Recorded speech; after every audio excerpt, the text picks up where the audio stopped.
seorang pria menarik tangan seorang gadis. Mereka berdua adalah sepasang kekasih, tapi gadis itu meminta agar pria itu melepaskan tangannya karena mereka sudah putus. Namun si pria tidak terima perpisahan itu. Ia berkata, "Setiap hari aku bekerja siang dan malam, tapi setelah kamu lulus kuliah, kamu justru minta putus." Dari kejauhan, seorang pria lain memperhatikan kejadian itu. Gadis itu menjawab dengan tegas, "Bukankah kamu memberiku uang dengan sukarela? Apa maksudmu sukarela? Kamu yang memaksaku. Kamu bilang setelah lulus kuliah kita akan menikah, makanya aku percaya. Tapi apa hasilnya? Aku bekerja pagi dan malam. Setiap bulan aku memberikanmu uang 3.000 yuan. Bahkan aku tidak pernah beristirahat selama 4 tahun. Tapi sekarang kamu justru meminta putus. Di mana hati nuranimu?"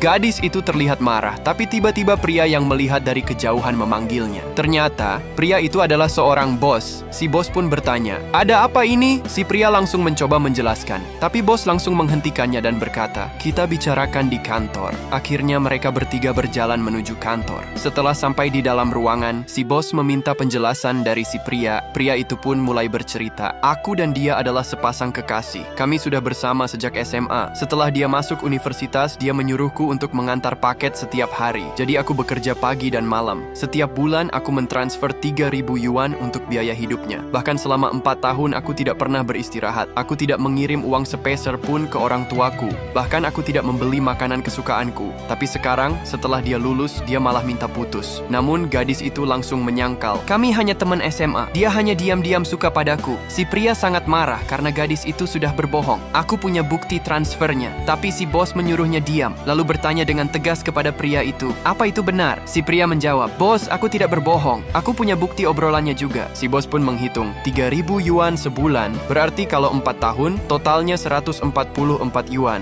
"Apa kamu bisa mengembalikannya?" Gadis itu terdiam. Si bos melanjutkan dengan marah, "Dia sudah mentransfermu 3.000 yuan setiap bulan. Bahkan dia tidak memberi uang pada orang tuanya dan tidak membeli makanan kesukaannya sendiri. Tapi kamu malah minta putus. Di mana hati nuranimu?" Gadis itu tidak bisa berkata apa-apa. Si bos pun menyuruhnya mengembalikan uangnya. Awalnya gadis itu bingung karena dia tidak punya uang, tapi karena si bos terus mendesak, akhirnya dia menyanggupi untuk mengembalikannya. Sebelum mereka pergi, si bos memberi pesan kepada si pria, "Lain kali, lebih hati-hati dalam memilih pasangan. Pasangan yang baik bukan hanya mencintai hartamu, tapi juga mencintai dirimu." Dan akhirnya masalah pun selesai berkat bantuan si bos.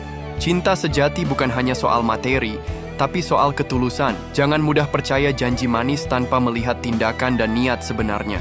Dan bagi yang menerima kebaikan orang lain, jangan pernah mengkhianati kepercayaan itu, karena kepercayaan yang dikhianati sulit untuk kembali.